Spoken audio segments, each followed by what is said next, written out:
നിയമസഭാ തെരഞ്ഞെടുപ്പ് അടുത്തതോടുകൂടി എൽ.ഡി.എഫിനകത്ത് കലഹം തുടങ്ങിയിരിക്കുകയാണ് ഇപ്പോൾ. പല പാർട്ടികളും അതൃപ്തി അറിയിച്ച് രംഗത്ത് വരുന്നു എന്ന വാർത്തകളാണ് പുറത്തേക്ക് വരുന്നത്. അതിനിടയിൽ ഇപ്പോൾ ഇതാ ഇടതുമുന്നണി വിടണമെന്ന ആവശ്യവുമായി ആർ.ജെ.ഡിയിലെ ഒരു വിഭാഗം കൂടി രംഗത്തെത്തിയിരിക്കുകയാണ്.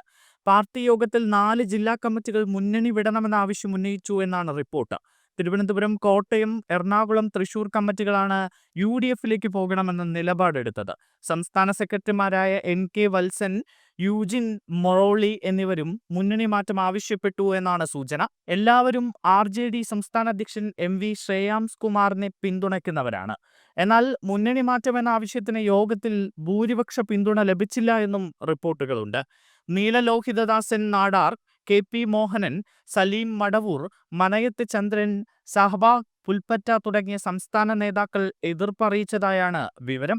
ഈ സമയത്തെ മുന്നണി മാറ്റം വലിയ തോതിൽ പാർട്ടിയെ ഇല്ലാതാക്കുന്ന തരത്തിലുള്ള നടപടിയാകുമെന്ന നിലപാടാണ് ഇവർ സ്വീകരിച്ചത് എന്നും റിപ്പോർട്ടുകളുണ്ട്.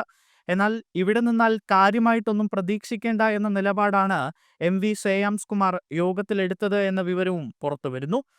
തദ്ദേശ തെരഞ്ഞെടുപ്പിൽ പ്രാദേശികമായി CPIM കാലുവാരി എന്ന വികാരം പാർട്ടിക്കുള്ളിലുണ്ട് എന്ന് ശ്രേയാംസ് കുമാർ ആരോപിച്ചിരുന്നു. കോഴിക്കോട് കോർപ്പറേഷനിലടക്കം ആർ.ജെ.ഡിക്ക് കൗൺസിലർ ഇല്ലാത്ത സാഹചര്യം ആദ്യമായാണ് എന്നും എൽ.ഡി.എഫിൽ നിന്ന് അർഹമായ പരിഗണന ലഭിച്ചില്ല എന്നും അദ്ദേഹം പറഞ്ഞിരുന്നു.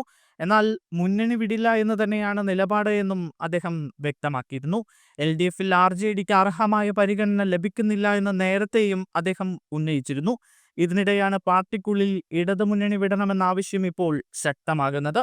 നിയമസഭാ തെരഞ്ഞെടുപ്പ് അടുക്കുമ്പോൾ എൽ.ഡി.എഫിൽ പല പാർട്ടികളിലും അതൃപ്തിയുണ്ട് എന്ന വിവരമാണ് പുറത്തേക്ക് വരുന്നത്. എല്ലാവരെയും ഒരുമിച്ച് കൊണ്ടുപോയി നിയമസഭാ തെരഞ്ഞെടുപ്പിനെ നേരിടുക എന്നത് എൽ.ഡി.എഫിനെ സംബന്ധിച്ച് വലിയ വെല്ലുവിളിയാവുകയാണ് ഇപ്പോൾ.